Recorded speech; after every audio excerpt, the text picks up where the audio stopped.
दादा अफसानी गली यही कहलाता है।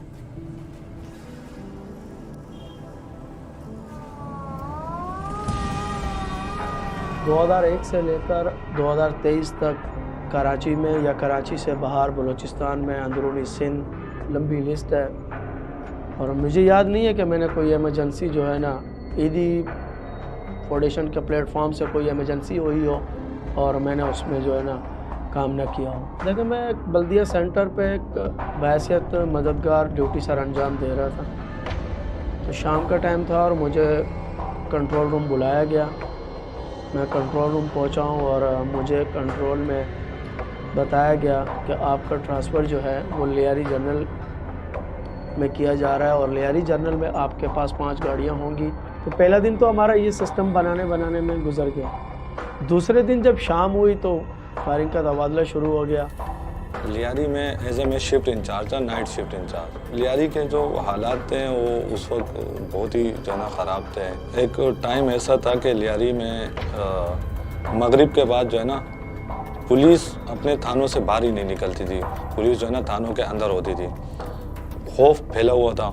जब हमारा वहाँ पे सेंटर बना तो वहाँ पे हमने काम शुरू किया, फिर लोग हमें पहचानने लगे। तो वो कोई भी एम्बुलेंस वहाँ से गुजरती थी तो वो लोग देख के कहते अरे जाने दो इसको यार, ईदी वाले को फारूक चाचा के सेंटर की होगी। फिर आस्ते आस्ते बाहर निकले, गलियों में आगे पीछे जाने लगे तो फिर पता चला भाई ये फलाने का एरिया है, ये फलाने का एरिया है। फिर उन सबसे भी हमारे आमने सामने मुलाकातें हुई। तो उस वक्त तो लियारी के जो है ना ये सारे समझो एक ही थे ना, तो उस वक्त हमें कोई मुश्किलात का सामना नहीं था। और कहीं किसी की भी जो है ना अगर ज़ख्मी या लाश वगैरह उठा लेते थे तो उसको सीधा सिविल वगैरह में ले आते थे। कई दफ़ा ऐसा भी हुआ कि रहमान हमारे सामने आया, बाबा लाडला आया, तो आ जाते थे 125 के सामने, किधर जा रहा फारूक चाचा, यार एक इतला आई है उसको चेक करने जा रहा। और कभी तो आ जाया करो यार डेरे पे, यार कभी तो आ जाया करो इधर बैठ के हमारे साथ चाय पी लिया करो। बाकी वो हमारे साथ उनका रवैया अच्छा था क्योंकि वो खाना वाना भी उनके घर की तरफ से आता था, क्योंकि हम वहीं होते थे, गपशप भी लगाते थे। इनमें आपस में जो है ना फिर ग्रुप वगैरह बन गए, फिर काम करना थोड़ा मुश्किल हो गया था। वो होता ये था कि हमें नहीं पता होता कि ये कौन है कौन नहीं है। हमें तो कंट्रोल इतला देता था, हम वहाँ पहुँचते थे, उसको उठा लेते थे। चाकीवाड़ा स्टॉप पे हमारे पास इतला आई, चाकीवाड़ा स्टॉप पे जो है ना 3 बंदों को जो है ना गोलियां मारी, आप वहाँ पहुँचो गाड़ियाँ लेके। मैं लियारी जनरल से निकला, मैं वहाँ पे पहुँचा और अब ज़ाहिर है मुझे स्ट्रेट ही आना था, आगे आके मैंने मुड़ना था। तो जैसे ही हमने उनको ज़ख्मियों को गाड़ी में डाला और हम आगे आने लगे तो एकदम मेरे सामने 2 आदमी आ गए। बोला फारूक चाचा तुम इनको नहीं ले जा सकता। मैंने कहा क्यों नहीं ले जा सकता बेटा? बोला बस ये हमारे दुश्मन है।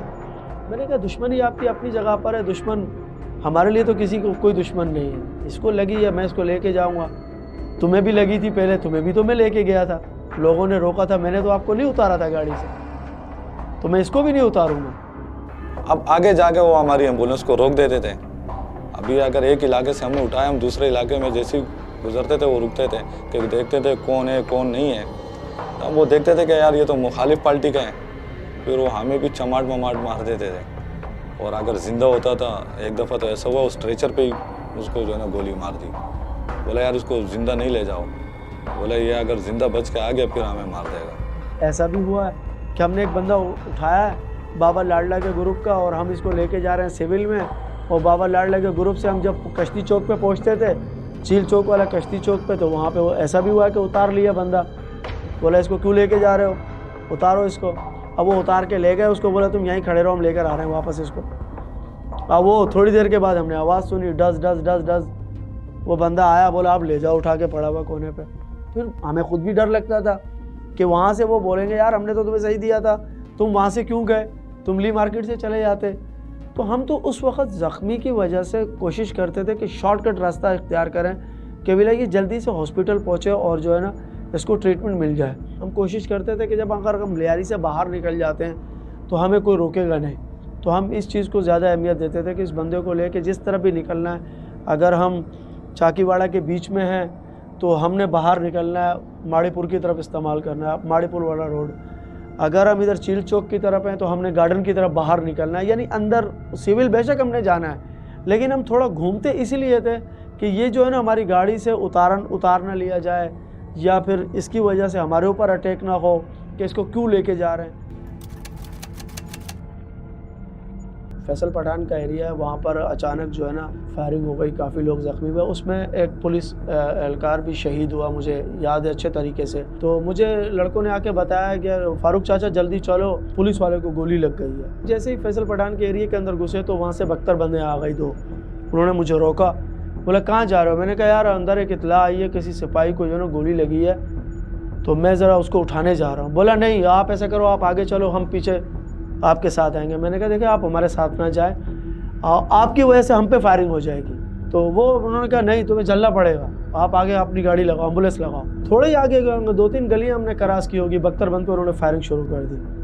अब जो सामने बंदा खड़ा था ना, उसने जो गोलियां चलाई तो वो बख्तरबंद को लगने से पहले हमारी इमरजेंसी लाइट को तोड़ती हुई गोलियाँ गई हैं। तो आगे में अगली गाड़ी पर मैं बैठा हुआ था, मेरे साथ गुलजार बलोच एक ड्राइवर अभी भी है, ड्यूटी कर रहा है। उसने कहा साहब गोलियां गाड़ी को लगी हैं। मैंने कहा बेटा आपने रुकना नहीं है, सिलो सिलो आप चलो। फिर मैंने माइक उठा के मैंने फिर उनसे मुखातिब होकर कहा हमारा कोई वास्ता नहीं है, या वैसे ही हमारे पीछे आ रहे हैं, तो आप हमें जाने दो, हमने उस बंदे को उठाना है, आगे किसी को गोली लगी हुई है। तो इस तरह फिर जो उन्होंने कहा कि आप बराबर वाली गली में घुस जाएँ, स्ट्रेट ना आए। वहाँ पहुँचे तो सिपाही नीचे पड़ा हुआ था, तो हमने उसे उठाया, स्ट्रेचर पर डाला। तो वो बार बार मुझे कह रहा है कि हालांकि मुझे पता था ये बचेगा नहीं सिविल तक जाते जाते, क्योंकि 7-8 गोलियां लगी हुई थी उसको। तो मैंने उसको कहा आप बेफिक्र हो जाए, मैं आपकी SMG भी उठा लेता हूँ, आप बेफिक्र हो जाओ, कुछ भी नहीं, मैं छोड़ नहीं रहा हूँ आपकी SMG भी। और यहाँ से उसने पकड़ी हुई थी, वो बेल्ट था, वेपन उसके गन नीचे पड़ी हुई थी, उसने बेल्ट से पकड़ा हुआ था। तो मैंने कहा ये मेरे हाथ में है, आपके पास ही है, कोई नहीं लेके गया आपसे। तो वो सिपाही को हमने जो है ना शिफ्ट किया, हम सिविल ले गए। सिविल जब पहुँचे तो वो शहीद हो चुका था। तो मुझे बहुत अफसोस हुआ, इंतहाई अफसोस हुआ। फिर वो MLO ऑफिस में और बाहर जो सिपाही खड़े हुए थे उनको मैंने कहा यार ये इसकी गन संभालो भाई, ये सारा इसका सामान है, इसने आखिरी दम तक अपनी वो बेल्ट नहीं छोड़ा है कि मुझसे मेरी गन नहीं जानी चाहिए। चील चौक का जो है ना एक वाक़या ऐसा है कि मैं और असद डे में इंचार्ज था, मैं नाइट का था। तो अभी शिफ्ट चेंज का टाइम ही था, हम दोनों वहीं पे थे। इतने में जो है ना मरकज़ का फ़ोन आया ना कि भैया चील चौक पे जो है ना फायरिंग वायरिंग हो रही है और आप फटाफट वहाँ पहुँचो। तो हम वहाँ पे पहुँचे। अभी हम पॉइंट पे जो है ना पहुँचे ही नहीं थे कि जो है ना दोनों तरफ से जो है ना फायरिंग शुरू हो गई, ऊपर बिल्डिंगों से फायरिंग वायरिंग कर रहे थे। अब हम वहाँ फंस गए थे। अभी असद भी जो है ना मेरे साथ जो इंचार्ज था वो भी एम्बुलेंस से नीचे उतरा, मैं भी नीचे उतरा, हम एम्बुलेंस के जो है ना नीचे लेट गए। थोड़ी देर जब फायरिंग वायरिंग रुक गई, फिर हमने जो है ना कंट्रोल से वायरलेस पे रब्ता किया।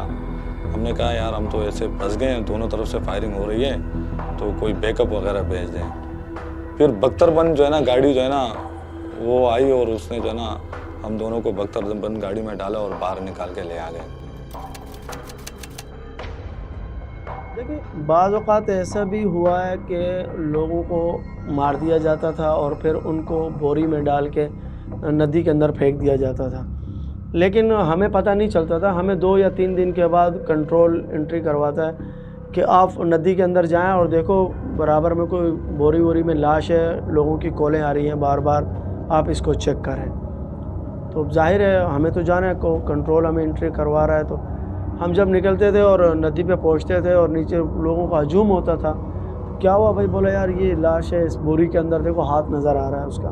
तो इस तरह जो है ना हम नाले के अंदर घुस जाते थे और नाले के अंदर घुस के उस बोरी को जो है ना किनारे पे ला के फिर हम उसको बाहर निकाल के फिर वो बोरी को काट के देखते थे, तो उसमें बंदे की लाश होती थी और उसके हाथ पैर पीछे बांधे हुए होते थे, सर में या फिर पीछे से 3-4 फायर मारे हुए होते थे।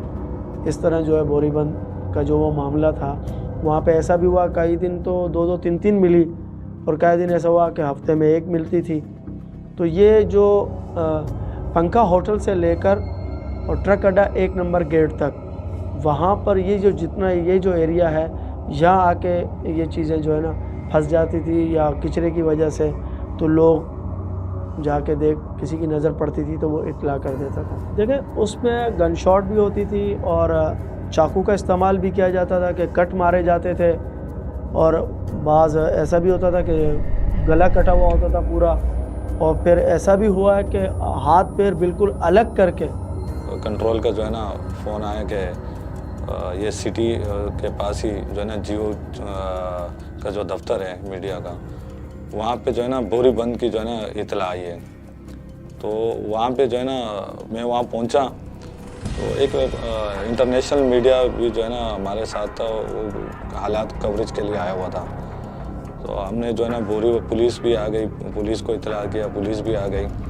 वो बॉडी हमने शिफ्ट की तो हम उसको मुर्दाखाना लेके गए मज़ीद कार्रवाई के लिए, पुलिस एमएल वगैरह के लिए। जब वो पुलिस ने कहा कि भाई आप खोल दो इनको, तो आप बोरी को खोल दो, तो जो बैरून मुल्क का जो नुमाइंदा, मीडिया का नुमाइंदा जो था, उसने कहा कि यार इसको हाथ नहीं लगाओ, बोले यार इसमें बम वगैरह हो सकते हैं। तो उसको मैंने कहा यार हमारे यहाँ बोरी में बम नहीं होते, लाश ही होती है। वो हमने जब बोरा खोला मैंने, वो टुकड़ों में जो है ना, पीसीज में जो है ना पूरी लाश थी। सर अलग था, हाथ अलग थे, धड़ अलग थे, टांगे अलग थी, टुकड़ों टुकड़ों में जो है ना वो लाश थी।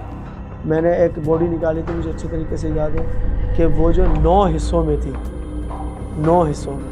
तो वो जब उसको वापस दोबारा हमें चादर में डाल के बांध के जब हम सिविल लेकर आए मुर्दा खाने में, तो उन्होंने कहा अब इसको कैसे हम वो करेंगे। मैंने कहा इसको आपको करना पड़ेगा, ये सिलाई करें, इसको जोड़ें, इसको जाहिर है किसी को आया तो इंसान है।